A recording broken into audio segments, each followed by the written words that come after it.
देखिए, important update सामने आ रहा है जहाँ पर प्रेसिडेंट ऑफ इंडिया की बात करेंगे। उन्होंने रेजिग्नेशन एक्सेप्ट कर लिया है बीडी मिश्रा जी का, जो कि लेफ्टिनेंट गवर्नर थे पहले यूटी लद्दाख की।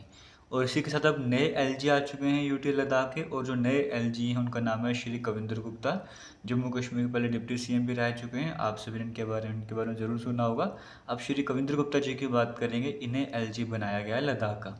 इसके साथ साथ असीम कुमार घोष जी की बात करेंगे, इन्हें हरियाणा का गवर्नर बनाया गया है।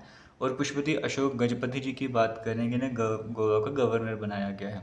तो एग्ज़ाम पॉइंट ऑफ व्यू से भी तीन नाम बड़े इंपॉर्टेंट रहते हैं। एक गवर्नर हरियाणा के देखने को मिले, एक गवर्नर गोवा के, और एक एलजी लद्दाख के आपको देखने को मिले, क्लियरली मेंशन करा गया। एक तो ये रहा अपडेट आपसे मैं शेयर कर रहा हूँ। दूसरा में थंबनेल में भी देखा होगा, जहाँ पर मैं बात कर रहा हूँ नायब तहसीलदार की। नायब तहसीलदार की बात करें, कंटिन्यूसली प्रोटेस्ट चल रहे थे। और आज जम्मू में बीजेपी के जितने भी 28 एमएलए हैं, इन्होंने भी प्रोटेस्ट करा है और आगे कहा है कि हम आगे भी इसी तरह से कंटिन्यू करेंगे।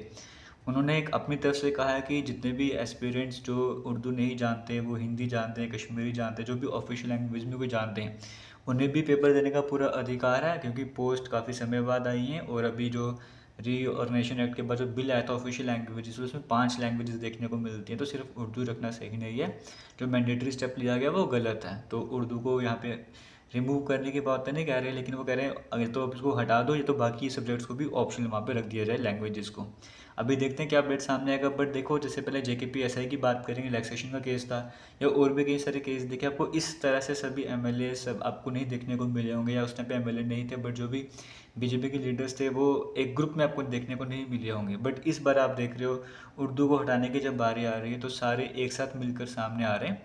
तो जो चाहते हैं कि उर्दू के साथ बाकी लैंग्वेजेस का भी ऑप्शन मिले, तो उनके लिए एक पॉजिटिव अपडेट हो सकता है कि आने वाले टाइम पर बाकी लैंग्वेजेस को भी ऑप्शनल रखा जाए। वरना इसका प्रोसेस भी आपको पता है कि जेकेएसएसबी के जो भी एग्ज़ाम होते हैं वो ऑलरेडी कंटिन्यू चलते रहते हैं, और एग्ज़ाम बीच में ही रुक जाता है, फिर कोर्ट केस से किसी न किसी तरह वजह से वो कंप्लीट नहीं हो पाता। सेम केस आपको इसमें भी देखने को मिलेगा। या तो सरकार को उर्दू के साथ साथ बाकी सब्जेक्ट्स को भी रखना पड़ेगा ऑप्शन वगैरह में, या तो उर्दू को ही रिमूव करना पड़ेगा, तभी एग्ज़ाम टाइम पर या फिर प्रोसेस कंप्लीट हो पाएगा। वरना इसमें भी काफ़ी डिले होने वाला है। अब जैसे भी ऑफिशियल अपडेट आएगा या किसी तरह का भी अपडेट देखने को मिलेगा, मैं आपसे ज़रूर शेयर करूँगा। थैंक यू, जय हिंद।